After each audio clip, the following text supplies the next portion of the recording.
कैसे हैं? मैं हूँ आर के सुमन। मैं आपको आर के टेक्नो टीएस में न्यूज़ में मैं बताऊंगा कि कल का दिन भारतीय डीआरडीओ के लिए बड़ा ही अच्छा दिन था। इस दिन एक एंटी रेडिएशन मिसाइल रुद्रम का जो है प्रक्षेपण किया गया और उसमें पूरी तरह से सफलता हासिल हुई है। उसी के बारे में मैं बताऊंगा। तो दोस्तों, इस मिसाइल के बारे में यह कहा जा रहा है कि यह लगभग आ,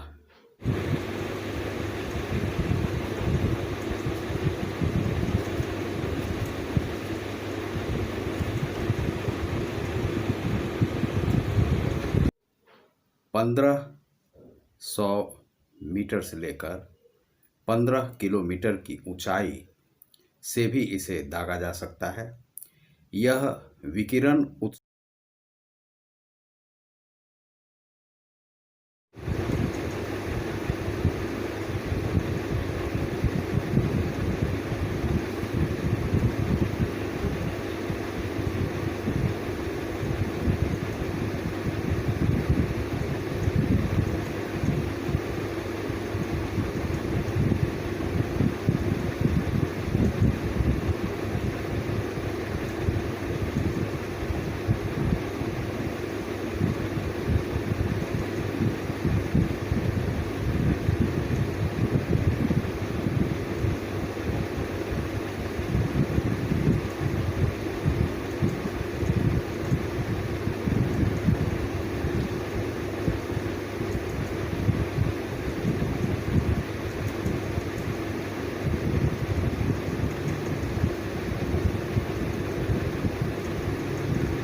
उत्सर्जन की क्षमता को पहचान सकता है और यह लगभग 250 किलोमीटर के रेंज में जो विकिरण उत्सर्जन हो रहा होगा उसे हम लक्ष्य करके इसका भेदन कर सकते हैं।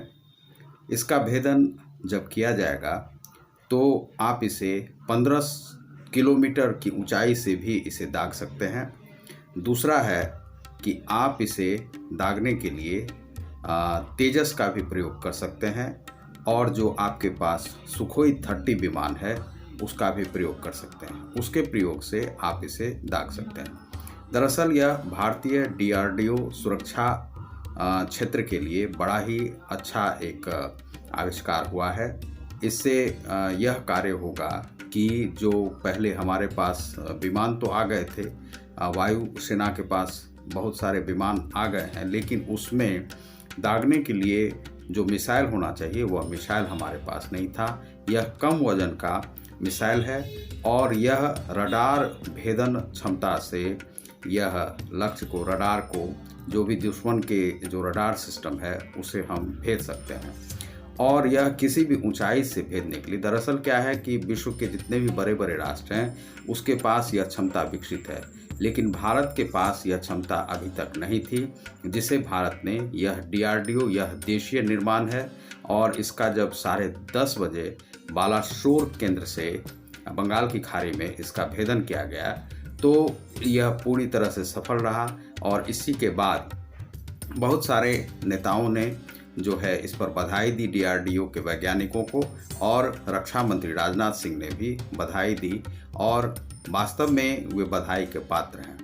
इसमें जो है यह विकिरण क्षमता को एंटी रेडिएशन है कि यह पहचान सकती है। इसमें एक और विशेषता है कि जब यह जैसे कि हमें अभी भेदन करना है तो भेदन से पूर्व भी हम अपने लक्ष्य का निर्धारण कर सकते हैं और यदि हमने भेद दिया है और हमें पता चलता है कि उसे 15 सेंटीमीटर आगे खिसकाना है या पीछे खिसकाना है या 1 किलोमीटर आगे देना है, तो उसको हम उस भेदने के बाद भी उसके लक्ष्य को तय कर सकते हैं।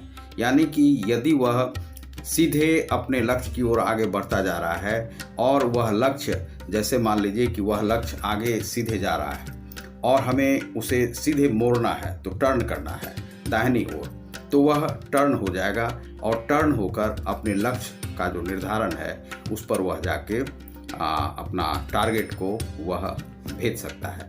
इस प्रकार से एक और उसमें विशेषता है कि जैसे मान लीजिए कि विकिरण क्षमता जो उत्सर्जन है वह वहाँ से हटा दिया जाता है, रडार सिस्टम को वहाँ से हटा दिया जाता है, और जब इसे हम भेज देते हैं तो पता था कि वहाँ पर वह रडार सिस्टम था और उसे हटा लिया गया है, लेकिन उसे हटाने के बाद भी उस लक्ष्य को रेडिएशन के आधार पर वह पहचान सकता है और उसे वह भेज सकता है। इसीलिए DRDO के लिए यह बड़ा ही महत्वपूर्ण एक आविष्कार है। यह भारतीय रक्षा विकास अनुसंधान परिषद के लिए बहुत ही अच्छा कार्य हुआ है।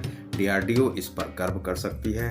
यह भारत के लिए बड़ा ही ज़रूरी था। हमारे पास राफेल विमान भी हैं, तेजस भी हैं और सुखोई वगैरह भी हैं, लेकिन हमारे पास मिसाइल का जो सिस्टम है, जैसे ब्रह्मोस है हमारे पास, लेकिन यह एंटी रेडिएशन मिसाइल मेरे पास नहीं था, और वह अब अपने पास है, अपने देश के पास, और अब हम किसी भी लक्ष्य तक जा सकते हैं। यह 250 किलोमीटर के रेंज तक में जो उत्सर्जन विकिरण जो उत्सर्जन हो रहा है उसे यह पहचान सकता है और उसमें किसी भी लक्ष्य को हम भेज सकते हैं। यह इसकी विशेषता है। और यह 15 किलोमीटर ऊंचाई से भी हम निचले स्तर पर आके इसे भेज सकते हैं। अब इसे विमान से हम कहीं भी इसे ले जा सकते हैं और वहाँ पर भेज सकते हैं। तो यह हमारे लिए एक DRDO के द्वारा दिया गया बड़ा ही बेहतर यह अनुसंधान हुआ है, और इसके लिए बधाई के पात्र हैं। और वह अनुसंधान परिषद बड़ा ही DRDO जो है बड़ा ही बधाई का पात्र है, और सभी लोगों ने उसे बधाई दी है। बहुत बहुत बधाई आप लोगों को, और बहुत बहुत धन्यवाद।